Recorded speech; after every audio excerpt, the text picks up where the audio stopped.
Si les gains spectaculaires du cours de l'once d'or vous excitent, sachez que le prix de l'or devient de plus en plus risqué.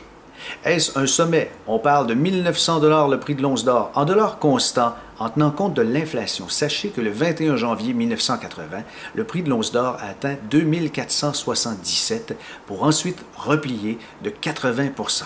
C'est caractéristique ce genre de baisse d'une bulle spéculative.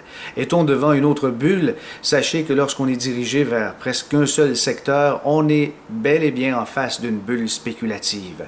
L'or en soi n'apporte pas de dividendes, l'or en soi est très peu utilisé au niveau manufacturier, donc c'est un refuge et les gens vont quitter ce refuge pour se rediriger vers les actions dès qu'il y a des soubresauts économiques positifs comme une amélioration du taux de chômage par exemple. Et c'est ce qu'on prévoit justement dans les prochaines années, c'est que l'économie va aller en s'améliorant. Comment se prémunir d'une telle chute? Évidemment, si vous avez acheté de l'or, pensez peut-être à le couvrir, à avoir d'autres alternatives, ou bien vous pouvez miser sur des actions lorsqu'il y a reprise économique.